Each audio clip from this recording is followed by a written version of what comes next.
everybody. I'm Travis Roznos here at Eyeota. I'm on the demand sales team, so I work with our agency partners, our ad tech partners, and brands here at Eyeota. I'm joined today, gratefully, with Jessica Cordero and Jason Deutsch of Programmatic Mechanics.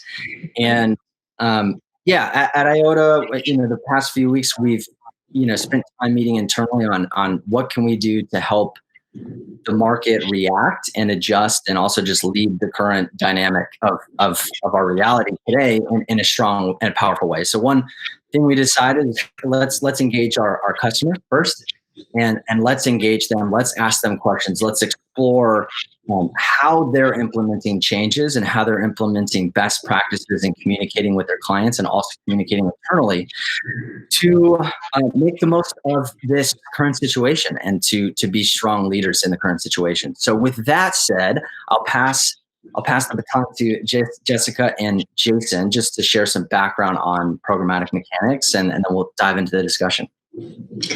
Thanks. Yeah, thanks for having us. We're happy to engage in this conversation with you. And we should say to start off that we are also engaged, which is why we are not social distancing. But we have been at the company for a while.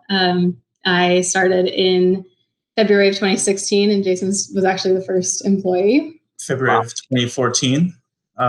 So we've been around for a while, and we're thankful for the company for that. Yeah. And we're thankful for in this ever-changing landscape that the company is, still doing well. And we're happy to be chatting with you about that now. Yeah, great. And maybe share a little bit on your day-to-day roles and what that looks like, and also who you guys serve primarily in the advertising landscape. Sure. So I'm the VP of Media Trading Operations. So I oversee the day-to-day operations of all the hands-on keyboard work going on. So that involves overseeing the trading team, obviously, execution from beginning to end. So when we receive a campaign from pre-sales, that flows right up to my team, where we then begin to implement the campaign in the various platforms that we work in, working in tandem with Jessica's team. So I'm the VP of Client Services. So I oversee the account managers. We handle all day-to-day communications. We're basically the liaison between the clients and the traders, right? So that the traders can just focus on what they need to do. But we also are the air traffic controllers, making sure that everything's going correctly between sales and finance and trading. So we work with a variety of clients, from brands direct to agencies and holding companies. We run mostly their programmatic arm of their campaigns, be it through social networks, through display and video, or YouTube. We run the whole gamut. One of the pillars of Progmex is that we are an independent, nimble organization. So we like to say that we'll trade and be the experts on trading anything that has a platform online that you can do so with, even linear TV, actually. It's cool. Great. Yeah. So what I'm hearing from you, and which is really helpful, because our audience will be at brands direct, at agencies. So, and in their roles, they'll be traders, or they'll be more strategist, client facing. So we've got everything covered. We've got every channel covered in terms of your expertise. So let's dive right in. You mentioned nimble, and that was my assumption, right? In the beginning stages of our relationship, in terms of, hey, they serve a lot of people in various capacities. They're agile because they're smaller, they're independent. And so let's talk about that. What have been some best practices or mentalities even that you guys are putting into place to adapt quickly to the changes and offer recommendations to your clients during this time? Yeah, I would say firstly, our goal is to be super sensitive to the brands and to the clients themselves. We want to be there to support them, whether they need to pause or continue. We're all here in this, going through this together. So we see them as partners, right? And we don't want to be just a vendor for them. So we've always had the mentality of being able to pause campaigns easily. Since Jason's team is all hands on keyboard, it's as soon as a client needs something paused or switched, like we are very quick to do that. Jason can also speak to like the platforms being easy to move money around.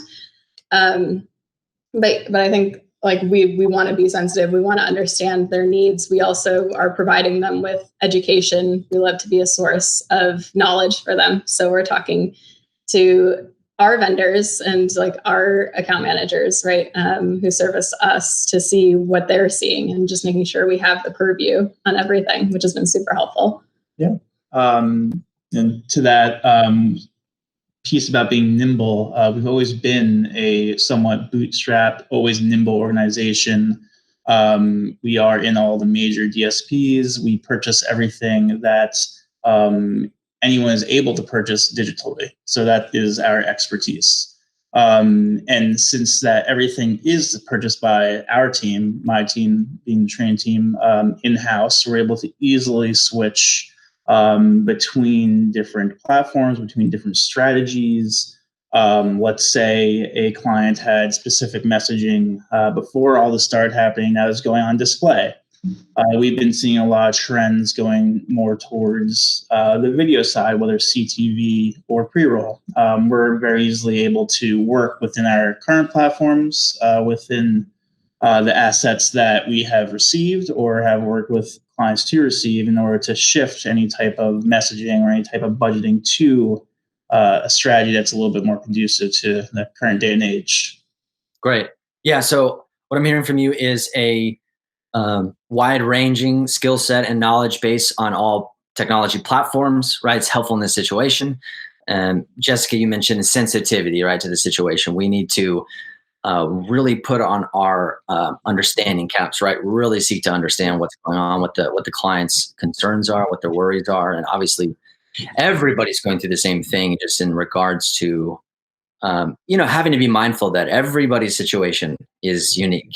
Personally and professionally. So that's sort of the backdrop of everything right now in business. And you mentioned just leaning on vendors, right? Like, so leaning on the right resources to kind of funnel in information. How about, your conversations over the past month with clients? What are a couple of key broader highlights of what they're asking for right now? What are they wanting to learn most about? And what have you learned so far? Yeah, I mean, they're asking, where is the usage? Like, where are their users or their target audience like engaging the most, right? Like, where can we get that messaging out? And they're also revising that messaging, right? They're doing the whole gamut of what do they want to say? Like, they can't have images of people coming home from the office anymore. Like, that won't resonate with their users since no one's moving around. So they're kind of looking to us to provide that insight. And we're so lucky and happy to lean on other people, right? Like, we want to be experts, but we can only be as smart as the people who help teach us. So things like what you're doing now with this information share is super beneficial to us. And we have other vendors like sharing information as well. And so we're just kind of compiling that for them. I think that they've been coming to us for that. Yeah, and it's been incredibly helpful that we're really seeing the industry banding together over this. So we're receiving this information from our vendors. We are constantly running analysis on what we're seeing on our end from the exchanges. So then we're able to pull all that information together, communicate to our clients, on the best steps forward for them. We're hearing, where do you think we'll be, and where, what should we plan for May? They're completely aware that might change, but we do our best to inform them how we see things are moving for, as far as possible. Then we're very open with them, and they're open with us on understanding that this is ever shifting. So yeah. And that to be said, we're doing that both for campaigns that are paused, like helping them plan, and for campaigns that are currently live, like helping them navigate like agilely as it's going on. So it's a bit of a mix of both, of like taking a step back and planning calmly, and also just trying to like wander the path as it's going as well. Yeah. So I'm hearing language where, it can be helpful for everybody because we're in the service industry, right? I mean, we so in this time, it's part of the language people can use are the tactical agile stuff now, with some of those softer recommendations for the near future to help them think ahead without getting too far ahead of themselves, because again, we don't have enough data necessarily to really help us educate and inform the future. But I like that. It's a nice balance of in the right now and in the near future. So Jason, you mentioned a little bit about shifting to video. We obviously know people we're sitting at home, we're streaming more content, news information, so the publisher are seeing it's on news sites, and there are a ton of things changing at the more mechanical auction-based level. And you don't have to go super into detail on that, but in addition to the connected TV space, video space, how are the discussions going on just channel reallocation and shifting based on where people are spending their time? Yeah, so obviously we're seeing a huge shift on people's habits and what they're doing day to day. So someone that was commuting previously an hour to work and using their phone in their car for audio, or on a bus or a subway when they had service for on their phone.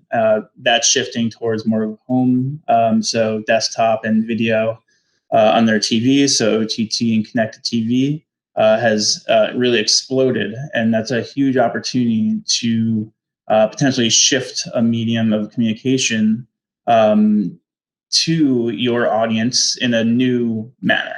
So you're previously reaching your audience on their cell phones in the morning. Now they're available to be reached throughout the day at home on their desktop or their TV. So we're seeing huge increases of availability of that type of inventory. And it's really a huge and a great opportunity for our clients to also interact with their audience at a different medium. So we're coming to our clients with that point of view.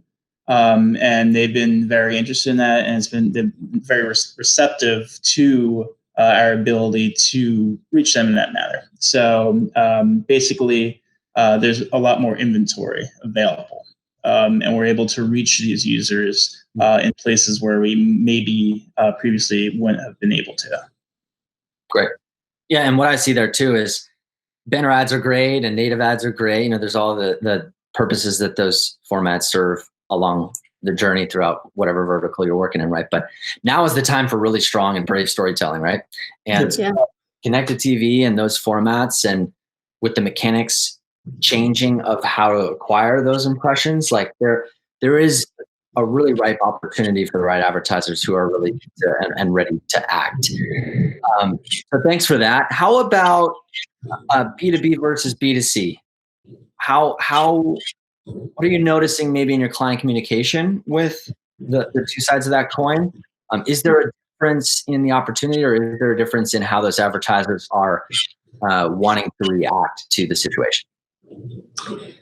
I mean, I think it also depends on industry, right? Like B2C is hard to say because some of our clients, in the healthcare space, are still pushing things quite forcefully, right? Or insurance wise, are things that things are always going to be pillars that are going to be needed in society. And while others in the B2C space are slowing down because perhaps they're allocating their resources somewhere else in another part of their business. But I think overall, in the same way that our industry has banded together, finally in a region that's not around drinks, usually advertisers are just dealing with drinking, but no, we're all banding together.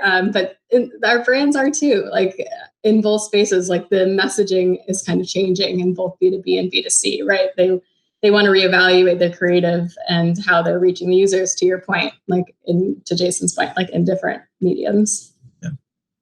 Definitely kind of in a more, storytelling manner when possible through video.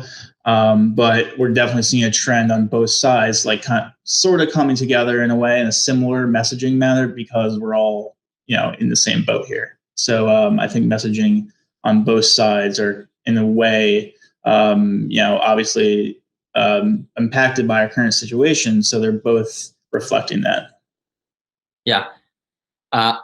I like that. And what I'm hearing from that, my personal translation of it is, like we're all human, right? I mean, if you're a decision maker at an organization, a healthcare company, or in telecom, you're also a mom with kids and dogs, and everybody's in the, so there is a painting of the full consumer as professional and consumer right now.